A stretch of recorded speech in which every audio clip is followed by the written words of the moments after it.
Okay, everybody's got a fucking podcast. I mean, we have a podcast, so obviously anyone can do it. Wait, this is a podcast? Are you recording right now? Technical difficulties. No, you don't have to say anything. I'm gonna edit it out. Technical difficulties. Okay. I put mayonnaise on a pickle. It was not the best, but it might have been the worst. Do my feet? I mean, my feet stink, right? Yeah.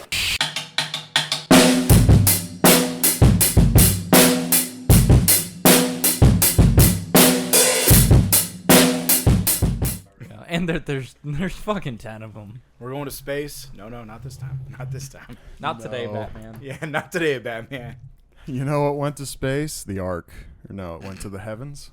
It's kind Something of the like same that. thing. Yeah. They used to think that like the space was the heavens, so it kind of connects. Sure. L space. The space. Duh, space. Duh space. Duh space. Duh space. Duh space.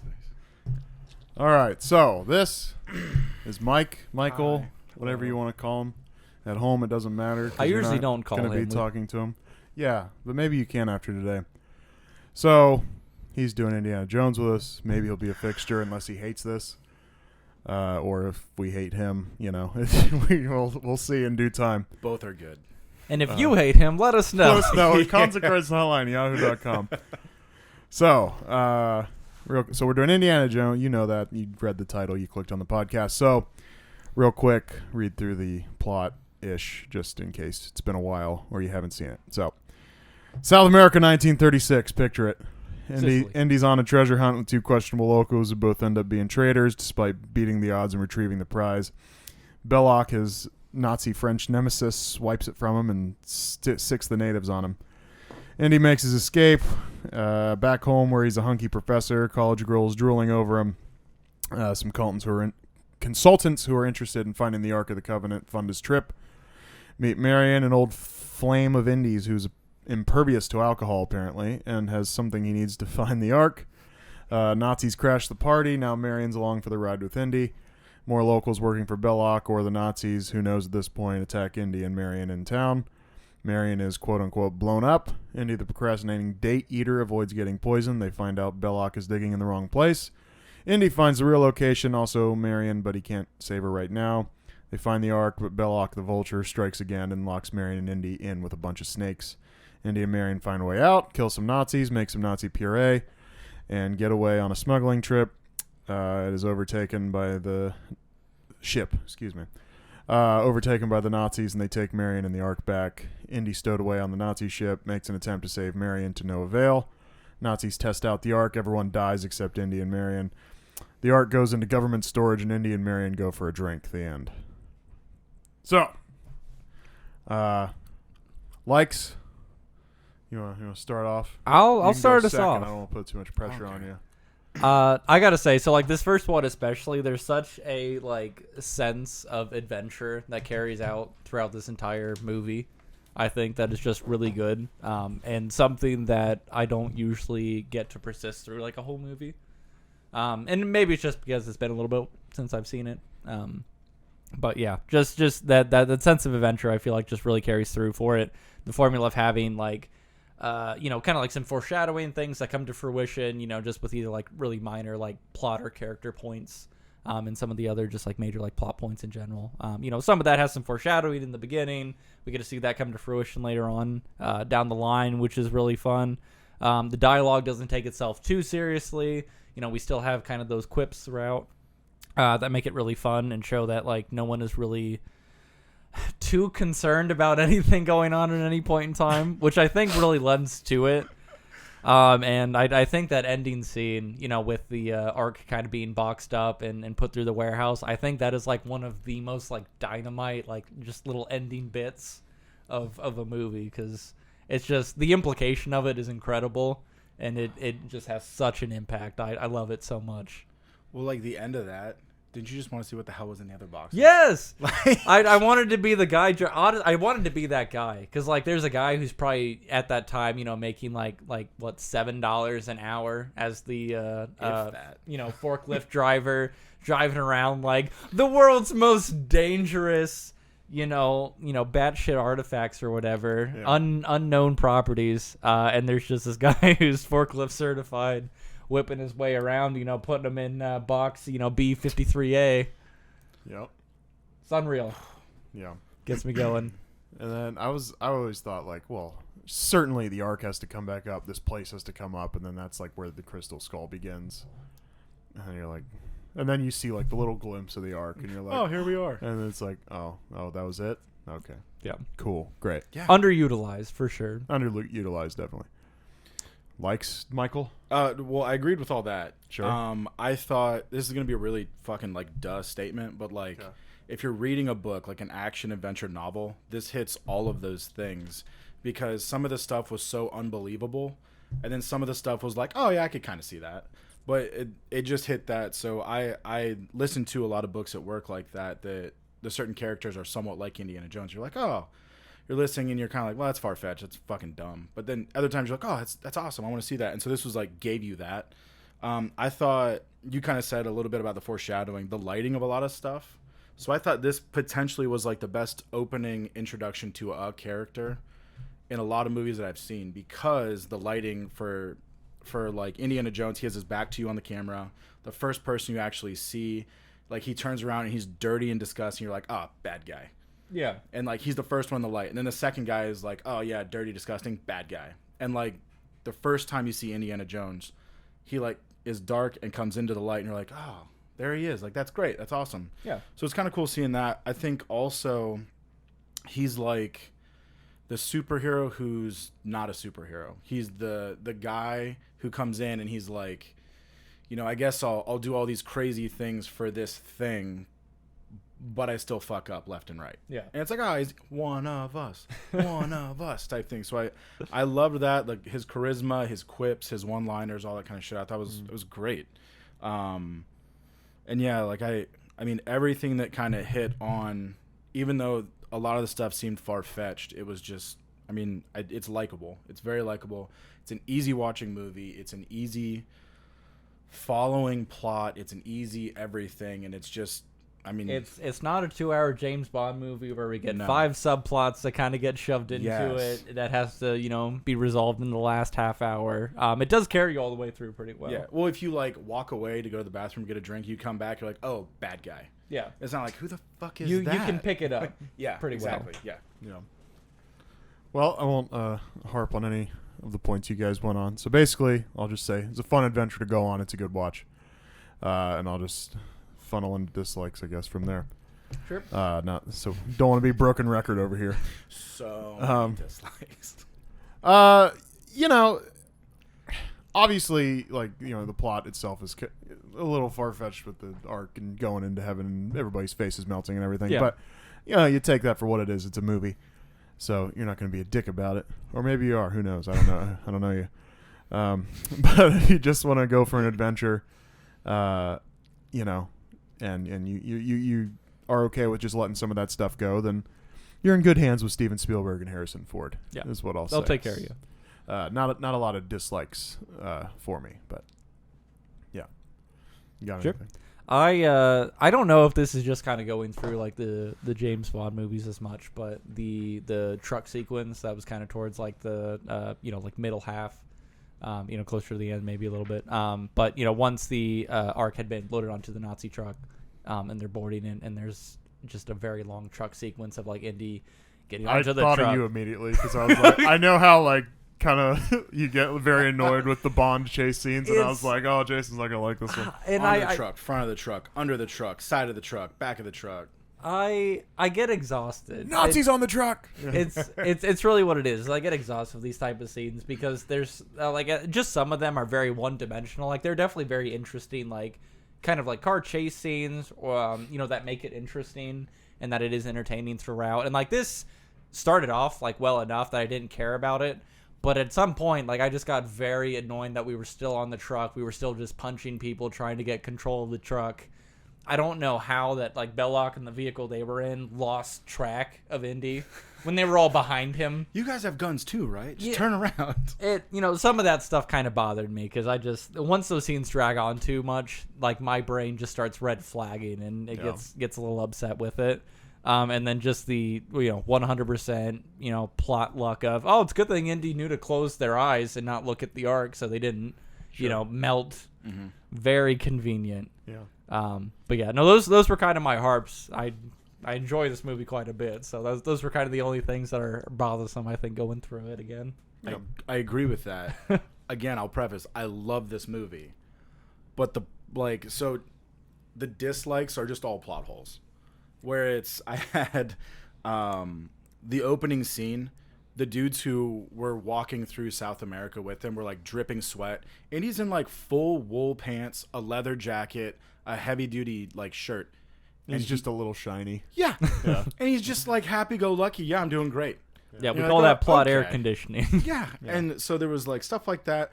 Marion's alcoholic superpower, apparently, where she drinks bottles of liquor and doesn't get drunk. I'm like, well, that's cool, I guess. Maybe. Is that on the box score? Do we know how many shots were on the table? Because I don't know if the box score is a hit, and I kind of just gave up on the box score. I probably should have. I don't know.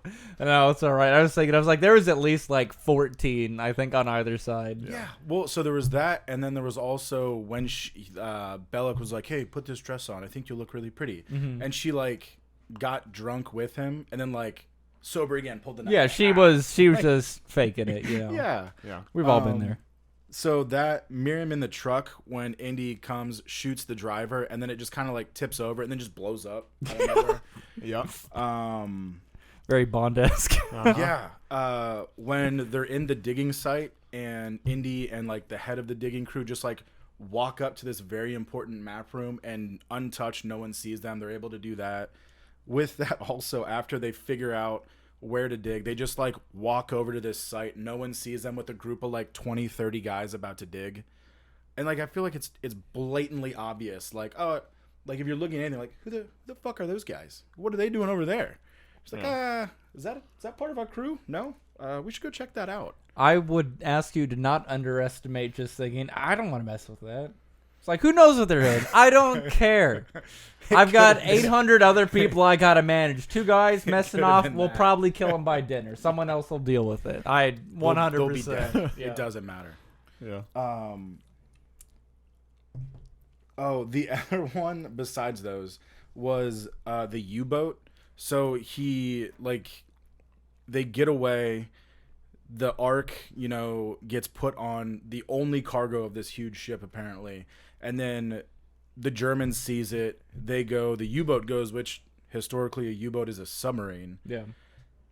Indy just dives in and swims over to the U-boat, and they don't show him like getting into the U-boat, but they show like the transition scene of the U-boat traveling like 1,000 miles. Yeah. I'm like, well, if that was the case, it probably went under the water for a bit, and you're like, well, where the fuck did Indy go? And he's just on the side. He's just holding, He's just got a really long Yeah. hose going up for air. But So it was one of those. It was like, it's very far fetched and hard to believe. yeah, I don't know. I guess it depends on the U-boat, right? Like, do they have a locking mechanism? Because obviously there's a hatch. You have to have, topside access. So was it locked? Was there a secret, knock knock. shake you gotta do to get in? Well, here's the other thought: is like, well, I guess they weren't at war at the time, so maybe they weren't going to submerge, and like we'll give them the benefit of the doubt. Yeah, Maybe. Yeah. Well, he's also Indiana Jones, and he'll figure it out. Yeah, he's got that infinite luck. Things just work out. Yeah. I mean, he's got a whip. I mean, look, if Marion, for everything his co-characters can't figure out, like Marion can't figure out how to open the fucking latch in the plane. Yeah. He can figure out how to get into a U-boat. He makes up for the other character's stupidity. Damn damsel in distress. Yep. So bad trailer. This could have been a bad summary too for me, but I said it's the prequel to Snakes on a Plane. It's called Snake on a Plane and Other Places Too. And other places too. That's good. It's pretty good. So I took some of the scenes from Marion kind of like drinking, some like the cityscape landscape shots, made it kind of like a lighthearted journey of self-discovery with just the briefest glimpses of the ending with everyone screaming and melting in there, and then back to business as usual with kind of like the self-discovery stuff. That I think would be fantastic. It's like, oh yeah, she went and found herself. There was that weird period of time where a bunch of Nazis got melted though, but other than that, it was pretty. Yeah, that was fine. rock bottom. Yeah, okay. Yeah. Pulling yourself up by the britches, big guy. Yeah. I said all those commercials that are coming out now, like the black and yellow commercials that are like, Jesus is real. I was just like, oh yeah, just show the last thing of the Ark of the Covenant and be like, Jesus is real. See? Something's real, that's for sure. You're like, I thought he loved us. Well, he loves us, but we're not Nazis. Right. Oh. Bad summary. I just said Nazis take a sudden interest in archaeology. I think they've always been interested. You know, I feel like there was a big thing around kind of scientific discovery and just like pseudo-science Sure. kind of things around the rise of Nazi Germany. I think they made some questionable choices on what to put their faith and power in, but Yeah, good wording. Questionable choices by the Nazis. The Nazi, what's that Gary Goldman joke where he's talking about Hitler and his shenanigans?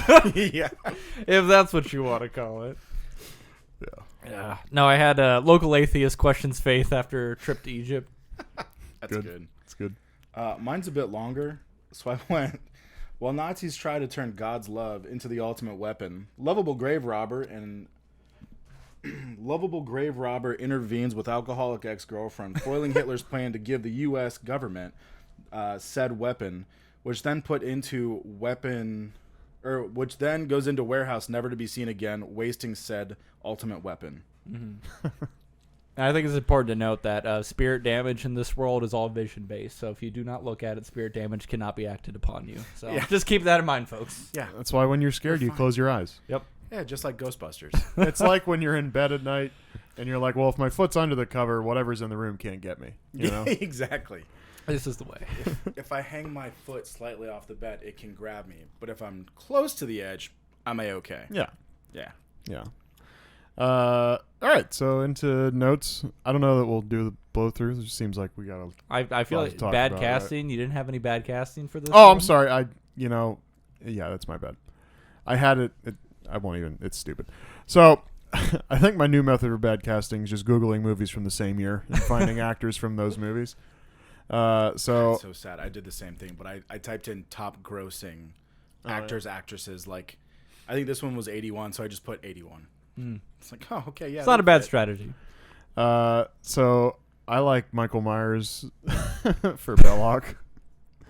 You know what? That would actually be really fun. Just keeps coming back. That would be pretty fun. I like James Caan for Indy. It doesn't work at all. There you go. I love it. And I like Jamie Lee Curtis sticking on the Halloween thing for Marion.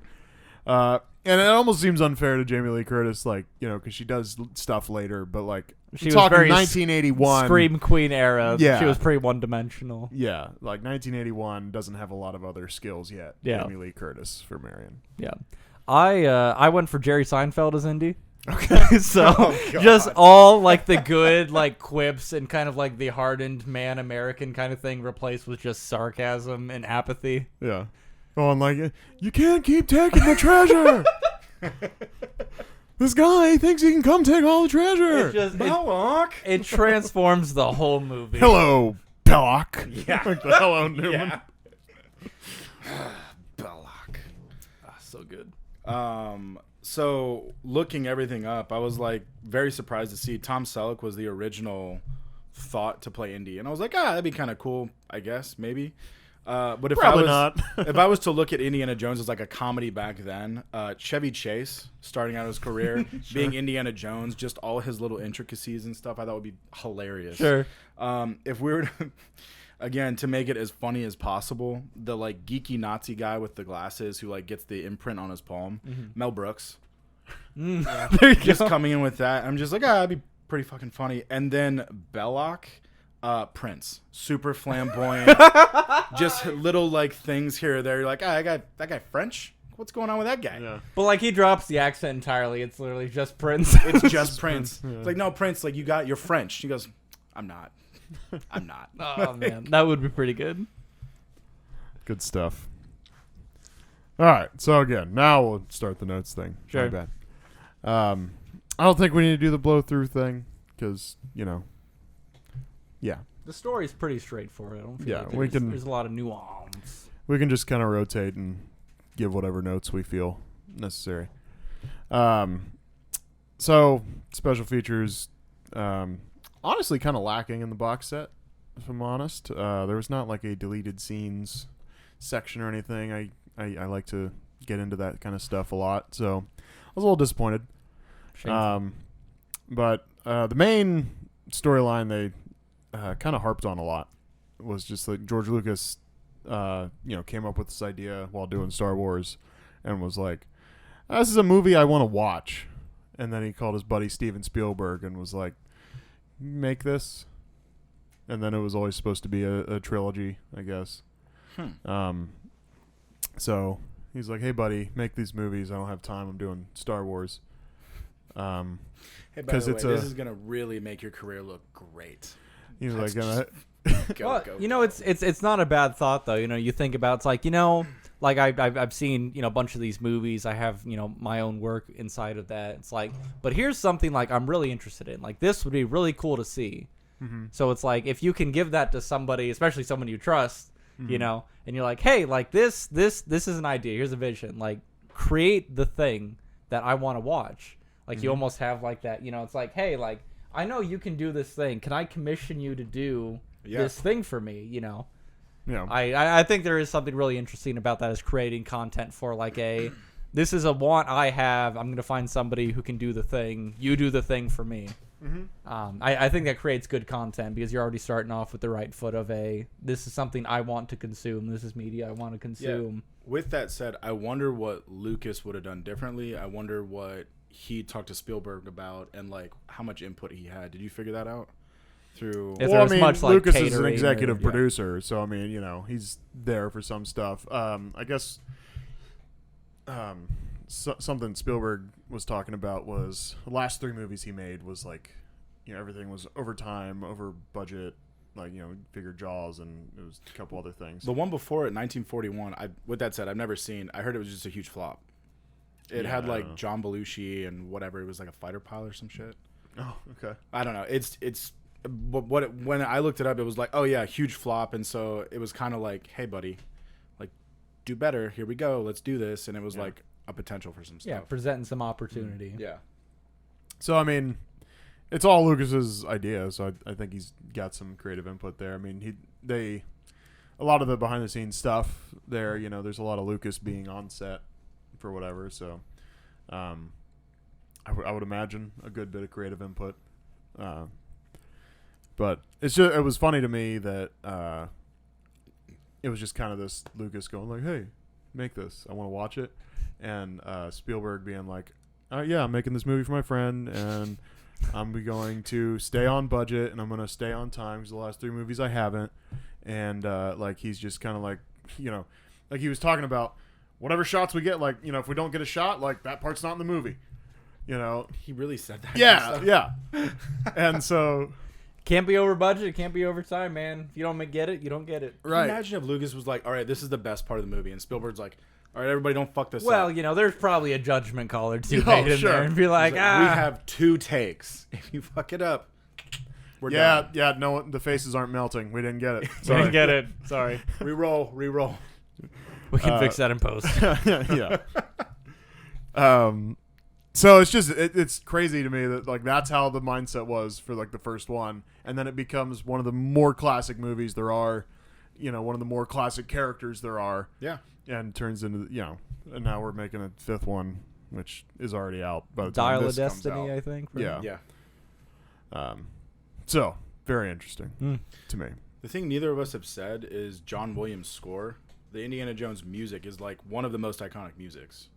And you're like, like instantly you hear that, you're like, Indiana Jones. Yeah. And so one odd kind of thing about that is because of how like interesting that score is and how much it complements a lot of storytelling is when it's not present in certain scenes, how much I noticed that there wasn't a score present. So like specifically I think about the scene where like the bar had kind of caught fire in the beginning, Marion's bar. And there was, all that chaos going on. They're fighting.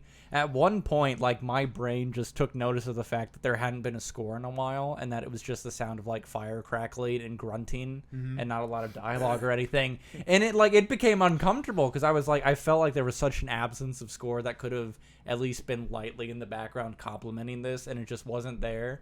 And then it picks back up once we get to the next scene, kind of once we get out of that. But there were a couple of just these really small spots where the score wasn't present, and I think it lingered too long. And I think just with how fun and interesting the score is throughout the movie is that when they're not there, it felt very apparent to me, that it didn't have that accompanying some of those scenes. So it was kind of odd. Yeah. Well, and the fun thing with John Williams, obviously did Star Wars and everything. You notice, like the end of movie song that, like the resolution music basically in like episode 5 and I think in 4, if I'm remembering right, but like definitely in 6. It's like the same resolution music like when Indy has, completed the mission, for lack of a better word. Yeah. Same thing, just kind of like a couple notes changed up. Like literally the exact same tune. But it's franchise music, right? You get to use it every time. It means the same thing every time. It Right. works. Yeah. Crossing over franchises. That'd be but so yeah. funny if he just used that for everything he did. Like, dude, this is a Pixar movie. He goes, it's going to work. Trust me. There's no such thing as copyright infringement. I wrote that. I gave the thumbs up. They told me to do it, and I'm here, Yeah. and I'm putting that one in. Look, man, do it now. Ask for forgiveness later. Figure it out. Yep. Yeah. All right, well, you got something? So I kind of just have, we're going into like the major notes, right? Yep. Yeah. So I wanted to kind of talk about creating something iconic in general. I felt like, kind of what you had spoken to earlier, Mike, with kind of that, presentation of Indy in the beginning. You show character, they're all, dirty and sweaty and gross. And then we show Indy, and it's kind of like that silhouetted character who comes into the light and looks a little bit better. And then we kind of see like that silhouette or that shadow of Indy when we get to Marion's bar. As he enters in, kind of have like those slightly hunched shoulders. We have the hat coming in. There's this profile of Indy that for some reason, even this early into the movie, the first entering of the series, it feels familiar, right? So it's like kind of creating like this iconic character, this iconic silhouette. It's something that's really hard to pull off, but I felt like lands pretty well, early on in the movie, and then kind of carries throughout. But I also wanted to talk about how setting like the whip as like an iconic tool weapon kind of thing is like absolutely incredible. So like in the first instance that we have with Indy, he has the whip. He, whips the dude, knocks the gun out of his hand who was sneaking up on him there. Later on, once they're in, kind of that temple, he uses it as the tool to, rope swing across the gap and everything. And it just has like this really iconic sound to it. And we very early set on kind of like these small pieces that I guess if you want to call that like foreshadowing, but these small pieces that carry on throughout the entire movie, and obviously throughout the series a bit. In this movie, I felt like it was very kind of heavy-handed in those couple of things where it's like we have this awesome character, this awesome silhouette, we have this awesome tool, and there's just like by the end of the first watch, like those are things that could stick out in your brain as far as like Indy is comprised of, this ensemble, this the clothes he's wearing, the hat he's got on, the tools he uses, the quips and stuff there. So to add to that a little bit, it's also funny because you have that character morphing then when he's chasing after Marion when she's in the basket, and it's the whole iconic scene of the huge dude with the sword, and he's like, oh my gosh, and I shoots love him, that and it's so like much. you just kind of morph, and you're like, dude, so relatable, hilarious. I love that guy, and it just adds that like small sliver of comedy in there when it's a serious scene. You're like, like again, relatable. I just want more of that guy. And again, I'll go back to the Bond movies so much when thinking about Indiana Jones for some reason. But when I think about a lot of that stuff, it's so much of a why don't you just kill the guy? Yeah. There's so much of that takes place, and I feel like Indy is kind of the character who there's the guy doing like this sword flourish, he's flipping it all about. They finally I'll just kill him. I'll just shoot him because that's Finally. easier. Like it's just it makes so much sense. And You want me to kill that guy? How about I just kill that guy, huh?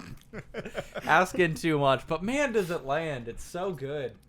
So I've heard numerous things about that scene too, of like they did so many takes and he was exhausted and he was like, why don't I just fucking shoot him? And it was something like that. And I don't know if you came across that like in the special features or what, or like heard anything about it, because I've heard like mixed things about it, just like, no, the whole plan all along was just for him to shoot him because he's gonna be tired from running.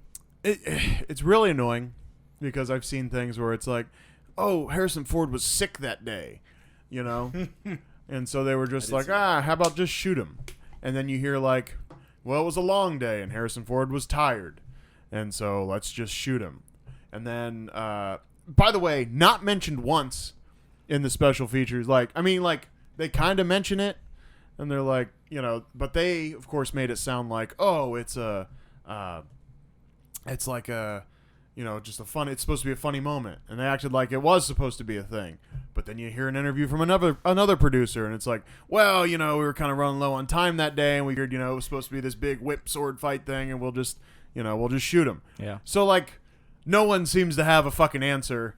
Like, the truth is somewhere in the middle, whatever, but it worked, so just keep Time, going. I guess Harrison wasn't sick. Maybe he was tired, and it was also funny. It was something, like, you know, something. Don't worry, they're gonna love it. put all of them on a dice and roll it, and that's Yeah. the one, you know. Yeah. Yeah. So, yeah. On the topic of whips, is that a thing you can do? Just like wrap it around something and swing. Everything in 'Cause- this movie was fact. I would assume parts of that are potentially, I don't know, maybe like Because he it's uses believable. the shit out of it. Like, Oh, yeah. like, and then especially in like Temple, I feel like he does it a few times too. Or it's just like, and it doesn't even seem like he's putting that much effort in. It's just kind of like, you know, here we go, and it's like you're just trusting that. Like, what if it just like, you know, and you fall into the fire? And movie's over. Yeah. Yeah, it's got to be like an extremely high grit leather or something that this whip is built out of. You know, just to have grip on anything it's attached around to support his weight. Because, yeah, I mean, that first gap, it's like, yeah, just whip wrapped around, I think, you know, the tree branch that was hanging over or whatever. And then, yeah, supports, you know, full body weight, Yeah. swinging everything. nuts. And like- then like, how is it that easy to get down if it supports you? Yeah. Like, isn't it just kind of like, wouldn't you picture him like, come on, get, right. you know? That would be hilarious. I don't know. It is kind of unrealistic in that sense, but you know, maybe there is like the you know, he's used it long enough that he knows like, all right, so if I like, you know, whip it a little bit after it's hooked around something, that gives it enough slack all the way around, you know, that it loosens up and I can depends get on it. the like little wiggle with the wrist movement. It's all Yeah. about the wrist. He's really good at geometry, probably. Yeah, you're asking He's a him. professor. Yeah. You ask him about it, and he's like, well, you just got to whip it good. Whip it, whip it good. If there was like a spoof Indiana Jones, it would definitely be him, like, you know, wrapping it around something to swing and then just falling, and then there'd be like the it works, and then just him sitting there, like, come on, get the fuck off the, you know. So, yeah. Pit of despair. Nah, just chance it. You're good. You'll be fine. What you got? I mean, there's the whole movie itself had a ton of tropes in it, which it's I love always the tropes. same. You know, I feel like with him, it's the same stuff. You know, quip one-liners. You get to like him. Damsel in distress. You know, she's in this big dress at a time where it's super inconvenient. Drops in, dress rips. He catches her early on with the spiders in the beginning scene. He's like, I don't care about spiders. Snakes. I care about snakes. Fuck snakes. Oh, that's going to come about later on probably. Oh, wait, it does. And so, that was another plot hole that I looked at. I was just like, that's a king cobra. That's a boa constrictor. That's a this. That's They're a talking that. about like black asps or something. I Yeah, think and I'm was in just there. It's like- My brain went to, that tomb's been sealed for thousands of years. How are they alive? well, if you think about the period of time it takes for a snake to be born, maybe there's enough baby snakes born that the baby snakes eat all the adult snakes, and it's just like Hibernation. you know, a big old cycle of just eating your dad. It could have been, I guess. But again, so We've all been far-fetched. there. that you're- Not in the gay We've all way been of there. eating your dad, but No you know. homo. We've all been there. And the survival instinct of eating your dad. Oh, and then the other trope was like Indy has to face this huge giant bad guy, and it again with that doesn't show him killing or murdering bad guys, so you still like Indy. It shows bad guy trying to kill Indy, and then killing himself running into the propeller. Where you're like, thank God, Nazi's bad, Indy good still. Yep. Nazi puree. But and that's, you know, and again, one of the other things I feel like some of the Bondism stuff kind of carries through a little bit is because it's so much of like a, you know, when Bond would fight a villain he's no match for, it's like the outsmarting or like the out scenarioing, Yeah. the villain. And I feel like that's kind of what takes place. It's like Indy can handle the average bad guy that shows up, but when it's like the biggest, baddest, guy showing up there, then it's like that's when you need a little bit more of the scenario, to where either he kind of kills himself due to the German dude kind of enacting. I don't know if I was standing there and turned around and saw propeller blades coming, I might dive for it. He didn't try. He didn't try too hard. I think he was ready. Turning like. I think he was ready. Definitely like Austin Powers, forklift Steamroller. steamroller coming at 5 miles an hour, 20 feet away. Hey. Yeah. The other thing, not all the way 100%, but kind of like the funny, lovable villain of like the geeky Nazi guy with glasses. So when he comes into the tent with Miriam in that dress, and he it looks like nunchucks. Yeah. He pulls them out, and everyone's like, and it ends up as a coat hanger, and they're like, most intricate hanger ever. Yeah. Or like he goes in and he has all these pulls the poker out, and she's like, "Oh no, let's talk again." He goes, "That time has passed," and you're like, "Oh, we set him up to be like this very kind of like hardened, like sadistic, Nazi dude." Grabs it, and instantly that's gone. Yeah. All credibility down the drain. Well, a little embarrassing because he just like flees entirely. Yeah. It was a little embarrassing on his character. That was the other thing. He ran outside, put his hand in the snow, and then disappeared. You're absolutely right. Like just gone. Well, all his friends were dead. But like you gotta figure like the two main characters, Indy and Miriam, come out, and she's like, "You're my partner now," blah blah blah, and just like you'd think he'd be like, "Yeah, but I still have a gun," and like, yeah, but like all those guys had guns, and that badass Indiana Jones just whipped all their asses in that bar, I guess. And he whipped it good. Literally whipped all their asses, So, not to be punny, but not to be punny, but I'm gonna be punny. Can't help it sometimes. But just to harp on it, because one of my other notes is about kind of how underutilized. So Major Arnold Tot, I think, whatever, is the character, the guy with the glasses, right? Mm-hmm. And kind of how underutilized he was as a kind of like villainous character, even if he was not kind of like the major antagonist. Just that in general, like we set him up for this really kind of like creepy, sadistic tone as he enters Marion's bar. He has no problems with, branding Marion and using kind of like torture methodology to get information out of her. So like it's all like very kind of like dark and intense, and it's kind of odd against this character who looks a little dorky, I think, as far as like my impression of him as a visual. So he looks kind of dorky, but he's like this sadistic person who is in charge, can make these calls and can cause this damage to a person. So like it was really cool as kind of that first setup, but I feel like that folds once he picks up the medallion, it burns his hand and he kind of goes and cries off or whatever. He loses a lot of credibility there, and then just as he kind of comes back into the later scenes once we're in the desert, he's supposed to be still like this like creepy sadistic Nazi dude, and I just feel like we didn't make him as like scary or as impactful. And I think about Inglourious Bastards, that intro scene where it's kind of like that interrogation, and it's really like this like calm, terrifying conversation you have with the Nazi dude or whatever. In Inglourious Bastards, they're looking for this Jewish family, and in this it could be the interrogation about like what can you tell me about the artifact, where is Indy, all of that stuff. Like that type of conversation, if we could have put it in this movie, would have been like incredibly effective in just really cementing this character's tone and kind of this mentality of this character, and showing that like the Nazis are these batshit people a little bit who are willing to inspire this fear in people, but in this very calm and like almost humanistic way. And I just felt like that would have had so much weight if we had bothered to utilize that character effectively. But we kind of made him a joke after he burned his hand, he ran away, and then we just never really gave him the proper treatment, I think, in the rest of his appearances in the movie. So do you think that's a fault of the movie being made in the 80s? And if, with that said, currently, if that movie were to come out last year, that would have been included and changed? I think it's a little bit of the product of the 80s. So like overall, like, this movie in general, I don't feel like had quite as much of like the darker tones that say like Temple of Doom had. I felt like overall, like some of the vibe of Temple of Doom was a little darker than what we have in Raiders of the Lost Ark. Child slavery. So it's all bad. So I do feel like a little bit of maybe just that time and the tone that they were trying to set for the movie is that it wouldn't be quite as applicable. But I think more in just in like the realism and effectiveness of the character itself is that's where it had to lack, because it wouldn't have fit quite as much that tone of the rest of the movie.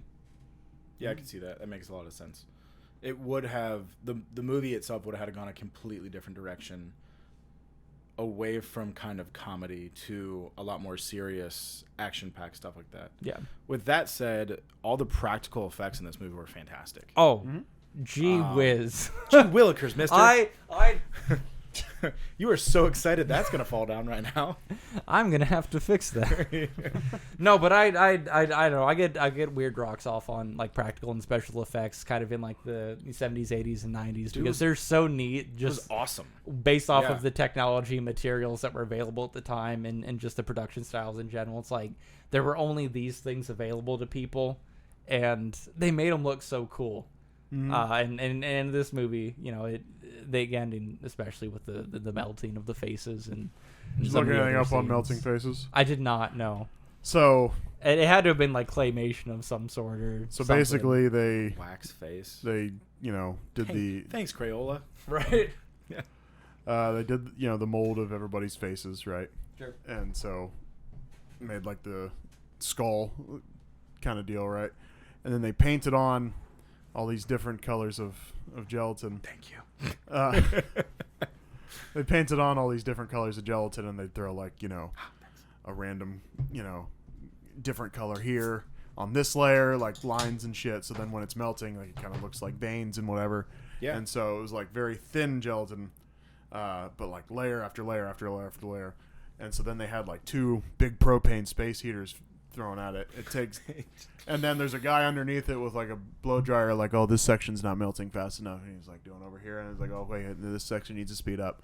So, So they shoot it at normal speed, obviously, but then speed it up as part of the presentation. Took 10 minutes to get everything to melt off of there. And then they had to speed it up like 240 times. Yeah. To shoot it in normal time. Gosh, and that's just so cool. Oh, it is. Did they only do... I mean, how many shoots did they have to do for that? I mean, every person's face that melted.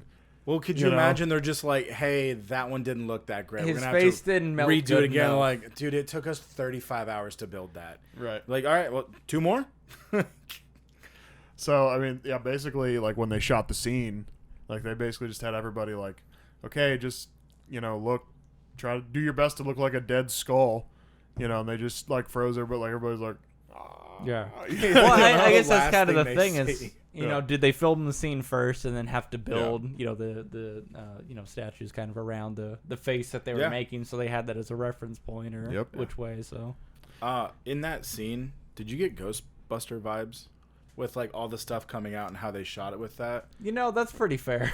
Because, well, so instantly my brain was like, reminds me of Ghostbusters because it's like, that's probably the only technology they had at the time. Yeah. So I'm just like, I saw that with all the stuff coming out and, like, the faces, and I'm like, it really looks fucking super 80s. Yeah, whatever, I get that. But it's just like, Ghostbusters? yeah. That is really fair. So at the time, that definitely was not a thought that went through my head. But as you say that now, I can definitely see it. Yeah. Yeah, that feels right. Yeah. It just feels right. The other thing I was thinking was, I just watched Bird Box like a couple weekends ago, and the whole thing is like you can't look, because what you'll see whatever, which you never see whatever it is they're not allowed to see. Because then we'd die. It's a good plot element. You know what? They're really considerate for that. You're right. They want to repeat the ring. Right.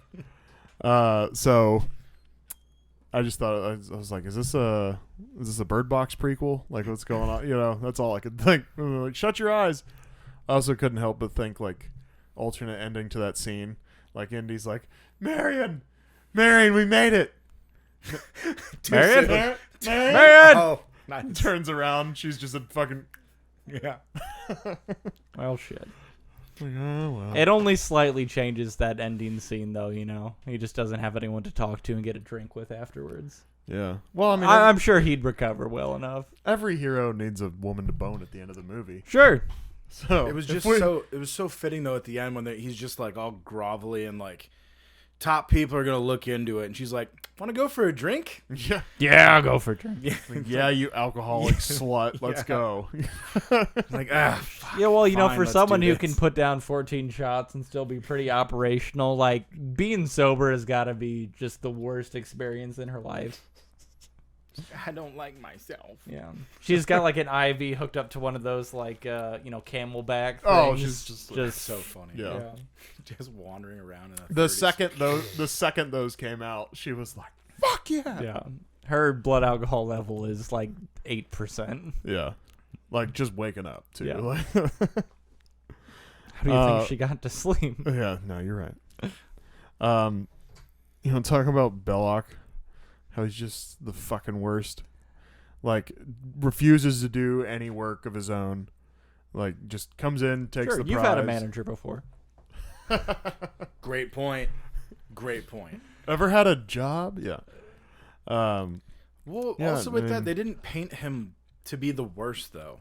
Like, Right. yeah, you could take those little bits and be like, dude, the dude's lazy, jumps on the back of everybody else, whatever, and you're like, What it really is a pro strategy, though. yeah. I mean, outside of the labor costs that he incurs by having a bunch of people dig in the wrong spot, all you have to do is kind of like vaguely follow Indy around and then just put him in an uncomfortable spot after he makes the find, and you're fine.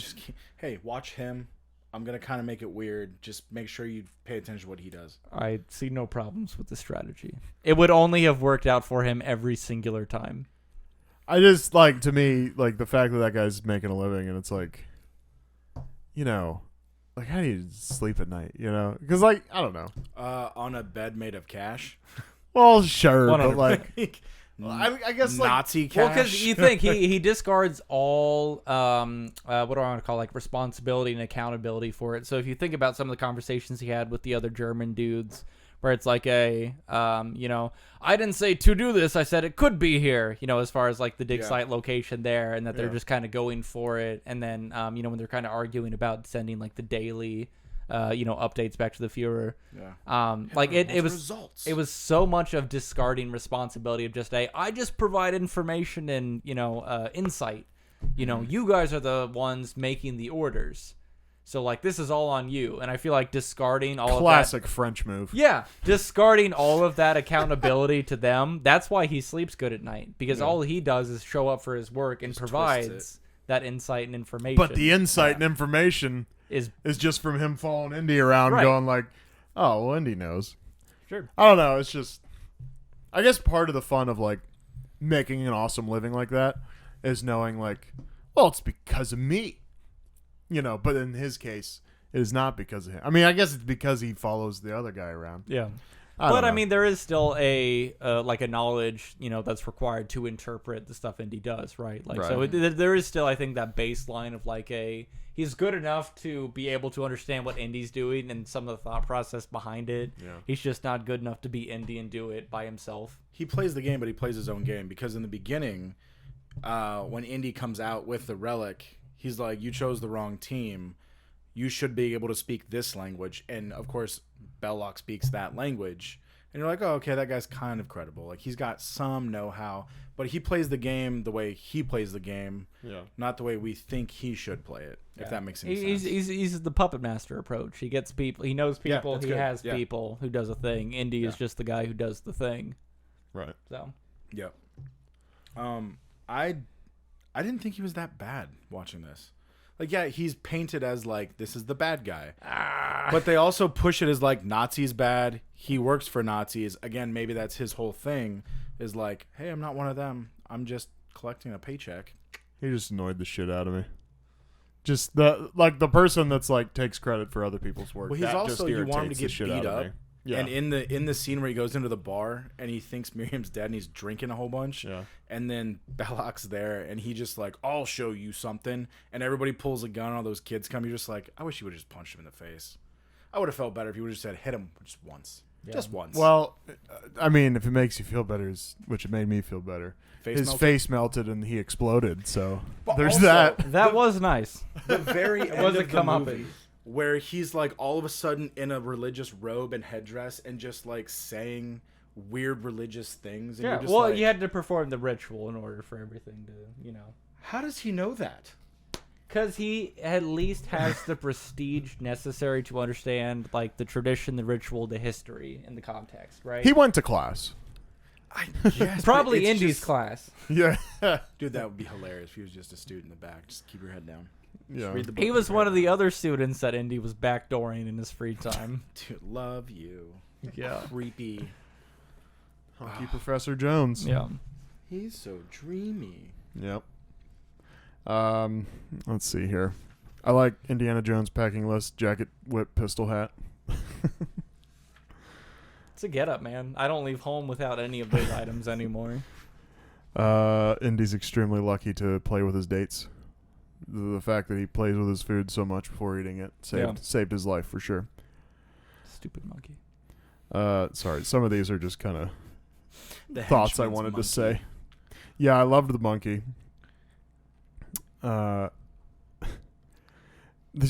So when Marion gets thrown down into the pit with Indy, like that hole's not very big, and they just kind of push her.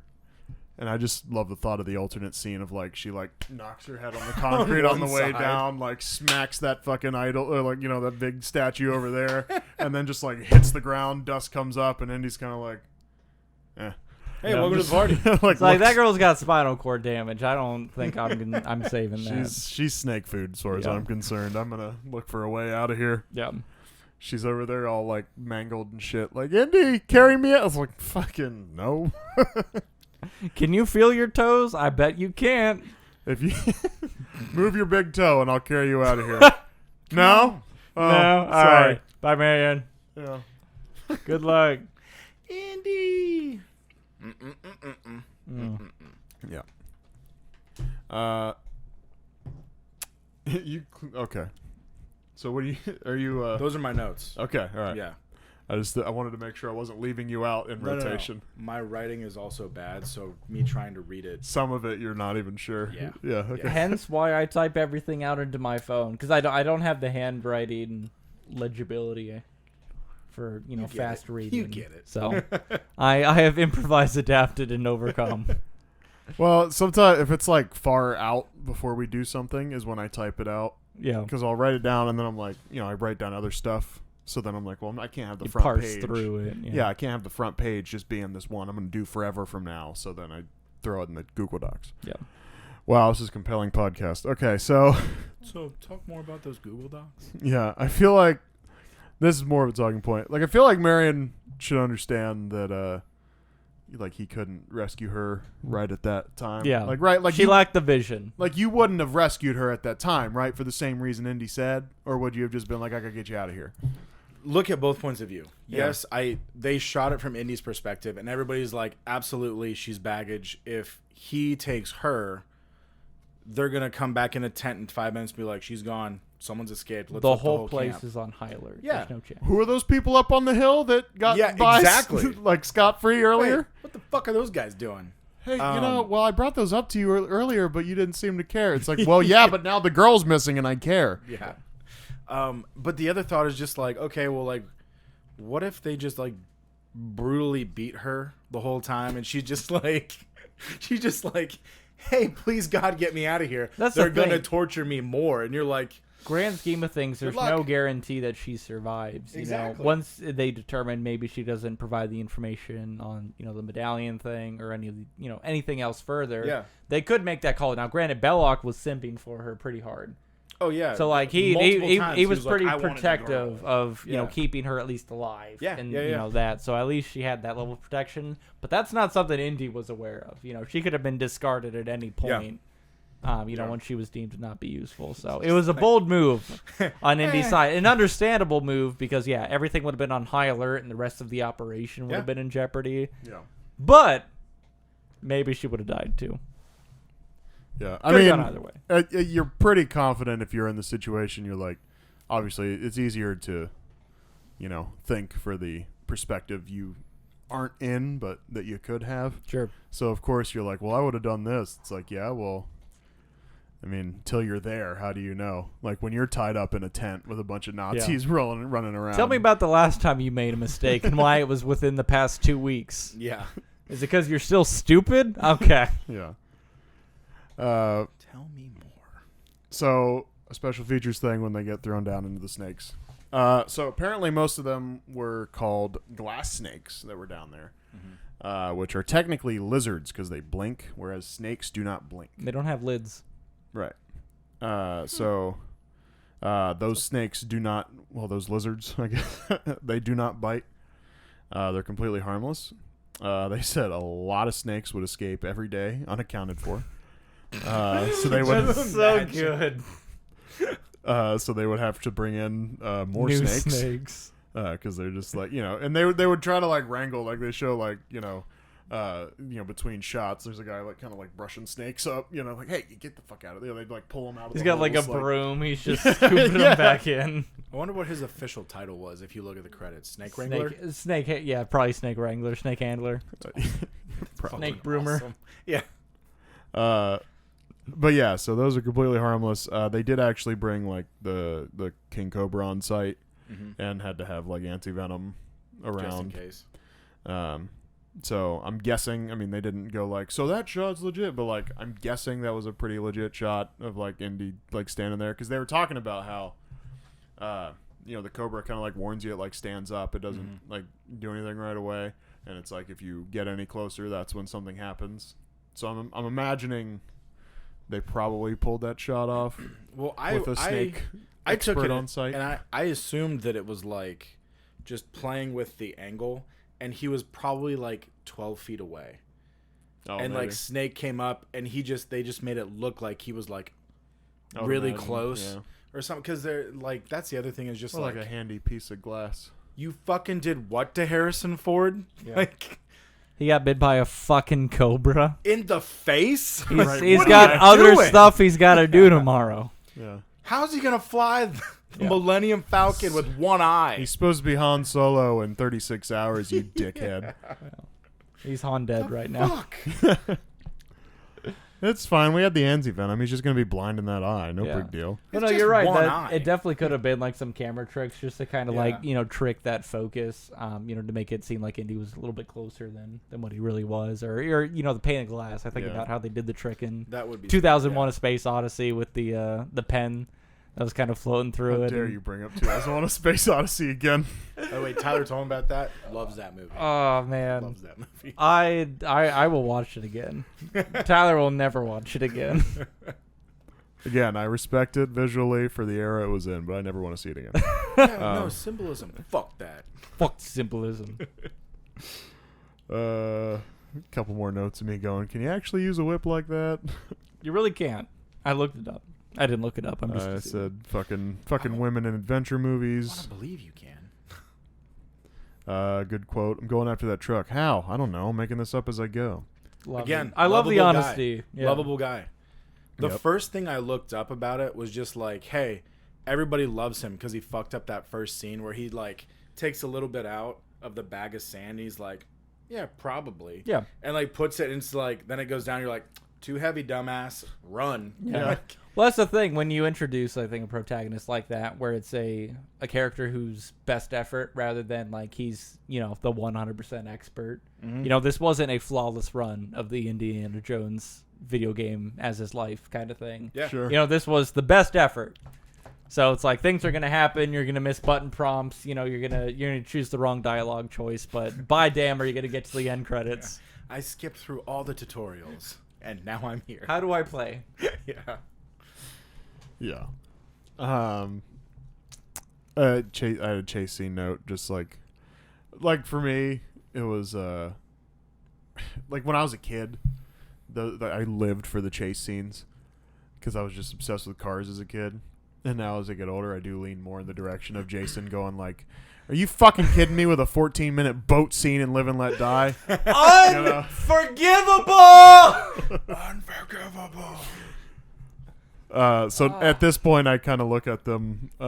This is the only reason I'm reading this note because I think the comment's funny. But I look at them like sex scenes, where like as female actresses look at them like, You know, it's like, yeah, sure, sex scene if it moves the plot along. Like, yeah, sure, chase scene if it moves the plot along. Yeah. You know, Which it does, but granted, but let's lingered. do it faster. Yeah. It lingered. Like it's necessary sometimes. You know, Yeah. Personal story. but sure, when you Tell me about film your the chase your scene, chase yeah. scene or your sex scene, whichever makes the most sense here. When I was 6, Oh boy. obviously not a sex scene. Hopefully. I had I love how seen. you cross your fingers as hopefully. if you're Repressed, not sure. I repressed. don't what remember story the is sex, Yeah. but until it comes out. So I was in the backyard with my dog on a leash, and I was like, I'd seen Indiana Jones. You already know what I'm gonna say. no, I don't. Took a ball, threw it, and like, boom, and just like got drugged by the dog. Cause I was like, I don't know, 40 pounds, 50 pounds. I was 6, Yeah. and got drugged by the dog, and like instantly was like, I'm Indiana Jones. And it was one of those like, Because you're lassoed onto the dog pretty Yeah. much at this point. and I was just like, well, he did it with the whip in the truck. Why can't I do it? Yeah. Just like one of those dumb kid like, I've seen it. It's you know, possible. what's Let's do odd though this. is probably those small moments where you see that as a kid and like the fear isn't there because you've seen this on TV before. Mm-hmm. You're just like, I'm not scared because the dog is dragging me at 25 miles an hour. Because Indy did it, and they were going at least 50. If I mean, Indy could do by it, the I way- would do it. Like, I think he's got some ripped clothes at that point. So Like- I looked through it pretty closely. Maybe a burned cock or two. Yeah. So realistically, Butt yes. But I looked back through that scene, and it's definitely sped up. Oh. So they drove at a phenomenally slow speed, You're right. and you I can saw that see too. through some, especially through some of the turns, because I think in the shooting he turned at a normal speed, so then once Yeah. it sped up, It's that old trick of like when you watch Dr. No Yeah. and he like flips that guy over. Yeah. They definitely were like, okay, you ready? And they like did this shit. And yeah, then, you they know, slow then they just, motion like, it and then double he's speed like- it. Like Yeah. like it's always funny to watch like the punching scenes in those older movies where it's like you know like okay, well people Yeah. don't move like that, but God, that's not natural at all. that looked weird. But Yeah. it kicked ass. But it does land pretty well, at least watching Yes. through that scene. You pick it up because I know to look for that kind of stuff because I'm stupid, but It's in a not the general only sense, thing you're thinking about Yeah. when you're watching it though. Like it still lands pretty well and it still fits the scene. It's not that jarring that you're like, oh, that looks fake as shit. But So my one note, maybe this should have been in dislikes, but I felt like it just fit once we get further through this. It's like when they get the arc back, like so much has already happened in this movie. Like it's a fucking wire to wire, like adventure this, adventure that, adventure this, you know. Right. And so like I'm almost like overstimulated at this point when they get the arc back and they're getting on the ship. You know, like okay, there's still like roughly 25-30 minutes He, left like, in goes, this it's movie. the Bond. over. It's the 30 Bond minutes. problem, right? Like once you get an hour Right. in, like you're pretty confident this story could have been. You're wrapping like, up. here comes Yeah. the resolution. Yeah, like you get an hour in, he's with some girl in some other spot, and you're like, okay, here comes the ending. And they're like, actually, here's this other villain who's really been masterminding the whole thing. And you're like, fuck! Who's that Pokemon? It's plot point 2, 3, and 4. Fuck! Yeah, god damn it. No chance. Diglett. Fuck. that works, actually. Plot point 2, 3, and 4. It's like the little, like the three guys. Yeah. That's Doug Trio. Just so you know. So I don't know. I was almost, I'm almost adventured out at that point in the movie where I'm like, I can't take anymore. Yeah. And that's where I think like this type of movie excels, in comparison to like a James Bond, is because the adventure part of it is very heavy-handed in that first bit. That like in a Bond movie, you're just like by that hour and a half mark, you're like, Jesus Christ, how is there still more movie left? I'm tired, even though I haven't moved in an hour and a half. Right.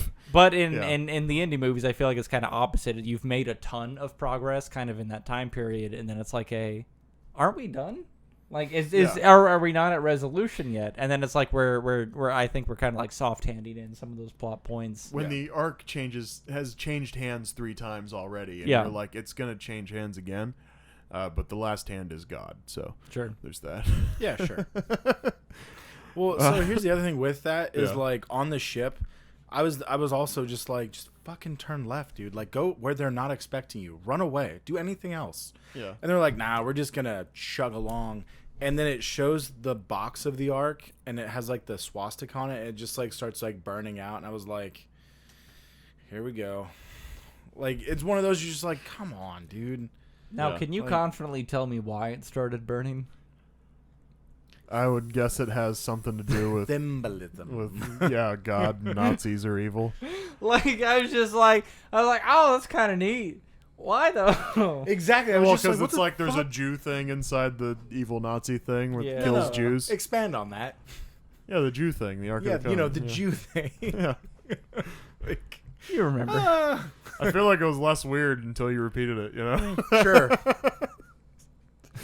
what all the viewers thought. Yeah, which one? Yeah. It's you're the me. one. It's All me two of during them? editing. Yeah.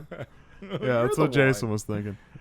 I just commented, after Marion kissed Sala, some would say that wasn't the sound of the ship horn, but of Sala getting an erection. Probably. He was now. So they when she gave the kiss on either cheek and it was like, this one's for somebody, this one's for somebody, The this wife, one's the for you, kids, kind of For thing. you, yeah. I was like, Solid, like, are you a bad guy that you're kind of getting like a little smitten on this girl just because she gave you some affection? Like, do you not have a wife and kids at home right now?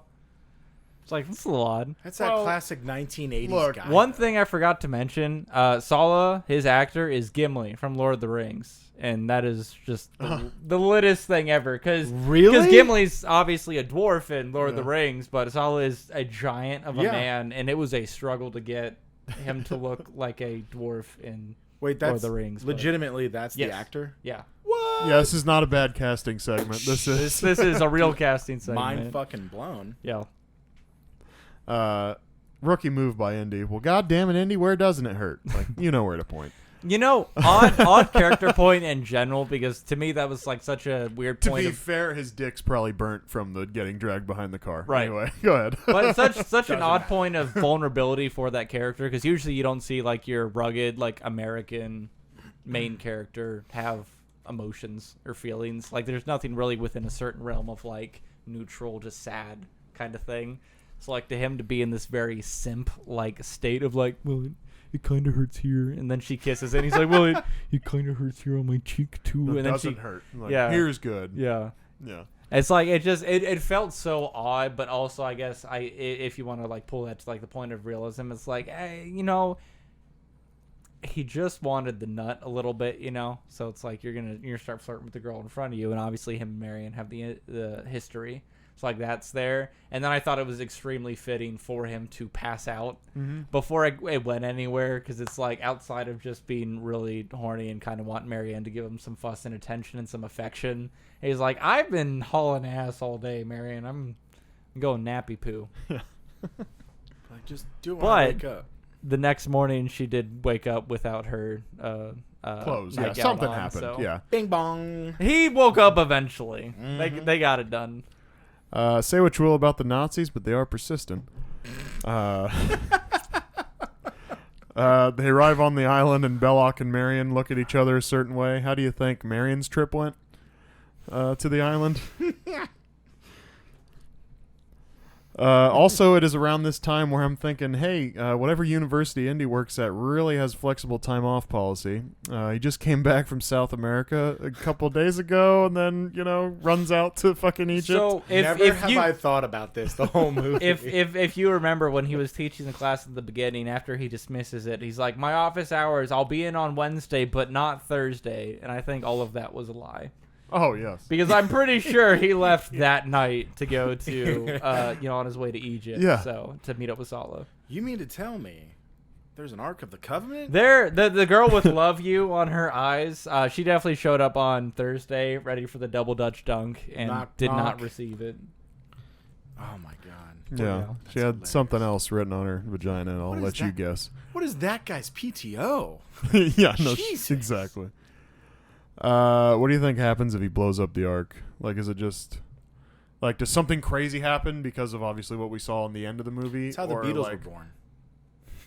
So I think about This is a hypothetical, though. Like, so think about magic, right? So and it's weird to talk about religion as magic, but think about magic for a sec, right? So you have like catalysts or the source or like the thing that hones the magic and then lets it do the thing. So if the arc is the catalyst that lets the magic do the thing, Sure. if you blow it up, it might immediately just do the same effect to all the people within the surrounding vicinity. Yeah. But then, you know, when you think of that pillar of fire that comes up at the end of this and then eventually nestles down back into the arc, the lid comes onto it, that doesn't take place. So 2 options there. If he RPGs the arc, it kills everybody, and, you know, the fire that I'm pretty sure was in the Bible of the fire that was cast out and destroyed like an entire, you know, village or city or whatever. Sodom and Gomorrah? Potentially. Bible stuff. I do struggle in this Bible. category sometimes, so forgive me for that. But, you know, so that comes down and potentially that persists and that, you know, wipes out the whole world. Or inversely, The whole world. Wow. it could have, you know, if No, if the just the fire is thought, uncontained, if magic no longer has the catalyst to give it rules and instructions, then it's just a thing that persists, right? Sure. So the other hand of that is it just maybe kills the people in that general area and then it dissipates and then everyone is gone. There's no evidence or anything. That's the ultimate, like, if I can't have you, no one can have you thing A by little Indy bit, then if yeah. the whole world dies. He's like, give me the girl. No. Yeah. Death to the world. Which would have been cool if it felt like Indy cared maybe just a tad more about Marion than what it was there. You know, there was Yeah. definitely some of the interest. Dude, but they made him seem like he was not into her whatsoever. it made it seem like well, I mean, I guess, you know, when they first had that conversation back in her bar, there was some guilt involved around kind of how their relationship started in that early phase of it. You know, so obviously some of that like wasn't pleasant. So maybe Indy was holding on to that pretty heavily, you know, up until they eventually boned later. You know, to where he said, "Fuck it, I'm horny." You know, so there probably would have been a little bit of that, but I'm horny, I'm awake. You're right there. Let's go. classic James Bond. Yeah. Baby. I hate to do so many comparisons, but so many flags between this and Temple of Doom came out. Well, when you watch 25 of them, Sure. it's kind of like, I don't know. what isn't James Bond? It's all I think about. Is it James Bond. Everything is Bond. Yeah. Okay, so the bug on Belloc's face in that one scene in the canyon is just obviously the result of, like, you know, they weren't redoing a bunch of shots, and so I just thought that was funny. Of like, well, there it is. Apparently, that canyon is the same place they shot R2-D2 getting kidnapped in Episode 4 of Star Wars, That's neat. where Indy's holding the RPG to the Ark. So that's fun. That is pretty neat. I like reused scenes and set pieces. You remember when we were talking about like Aliens and Terminator? How, Yeah, you know, yeah. there's some like similarities between the two of those. You know, had some shots, so Yeah. I like that. Okay. Prequel to Bird Box. Watch an ending. Marion Skull. Do you think Indy gets therapy after he gets home, after going through all of this trip and seeing like a meta religious, you know, pillar of fire cast down He's and a kill like 1980s man of the 40 man. fucking people? I Do just you think he recovers well enough, or do you think that trip to the bar did him in and he was like, all right, let's go to the next movie? yeah. Can you imagine if he just like, I'll just write a book later. Just Well, like, well, I think you should really That is go the talk to 2000s somebody. approach, I'll tell you that at Yeah. least. He's like, you should go talk to somebody. He's like, what am I, gay? Like well, I mean, back then, right? it's that's 1981. Yeah. Or it was like 36. 1936. yeah. And you're just like no, I eat 15 raw eggs for breakfast. Like, what am I, gay? Like, Well, I'm not yeah, gonna do there's, that. like- Well, I mean, yeah, back then, right? Like Mental soldiers health just, ain't a thing. Yeah, No, soldiers just like- came home from the war. It's like he's different now. Like that was it. Like Yeah. like Dad's weird. Dad's different now. He's got a He temper. left a Johnny, he came back a Jonathan and beats me. Yeah. Uncle Kevin acts very differently around 4th of July. Don't you just let him wake up. You just let him wake up. Don't wake him up. Don't wake him up. Do not. Hey, do not go in there. If you find Kevin army crawling through the kitchen in the middle of the night, you do not Leave him address alone. him. You just Don't turn around and engage. walk You right get out. your around. cup of water and you go back to bed. Yeah. It maybe lock your bedroom door. Yeah. If he's standing above your bed at night, even though you locked your door because that's just who he is, try not to move. Why are you breathing? Don't make any odd noises. He may interpret that as Viet Cong noises. Just kept calling everybody Charlie. No, Charlie. Charlie. All right. So, dumb question: how's he get his hat back? Did he leave it on the pirate ship? Like, you know, because he's got it, and you know. Yeah. So, I mean, granted, I think gotta he was tell you, wearing a that's- nicer hat at the end of the movie. but he has his adventurer's hat back when he's doing Last Crusade. So, because Temple of Doom's technically before this. I got to tell you that the hat not being there after that scene did not click with me whatsoever. Because he's wearing the Nazi cap. Yeah. And he was in the water. Yeah, where's the hat come from? So, yeah. I don't know. So that was a dumb question. Well, you know somehow those like safari hats, they have like the little hook on it there. Maybe he just hooks it onto his belt and carries it around as a secondary hat. Could be. Or maybe he just like rolls it up. Yeah. Puts it in his pocket, you know? I mean, it's old enough. Probably seems pliable enough. I feel like a guy like that's not going to do that. You're right. Thank God I brought my hat with me. You're not going to ruin your hat. Don't waste that. You got hat. one good hat. Yeah. He's like, oh, the depression hit us all hard. Don't waste that good hat. Back pocket that thing. And then what do we think about, like, what'll happen in 5? I only thought about this because I watched Crystal Skull this week. You mean the good one? No, I mean the bad one. And, like, you see the arc there, and, of course, it holds no relevance to the rest of the Crystal Skull, which we won't go into. We'll talk about that when we cover that movie. But it was like a tiny little Easter egg of like, hey, thanks for watching. Is that all you think it is? Because Yeah, they're calling it Dial of Destiny or whatever. And I'm just wondering, like, what could the dial be? And I'm like, well, is it the medallion that was the top of? Do you remember Tomb Raider happened to where the she staff? had that thing that went back in time? I didn't know Tomb Raider and stuff. Well, I'm thinking that. Is it a time travel thing? It's a little bit of a like brief time travel thing. I can't remember the exact context of it because it's probably been like 16 remember. years since I've seen that Yeah. movie. But The only one I remember is like, don't open Pandora's box. yeah. But, you know, there's a thing and there was a thing, and it turned back time a little bit, and then, you know, the world collapsed around her a little bit. You know, so things along that lines. You know, Dial of Destiny, it makes me think kind of like a time travel or alternate universe type of scenario, especially with, like, the Marvel-verse right now. It's a very hot category. Dude, if Indiana Jones Let's turns get in into on a, that.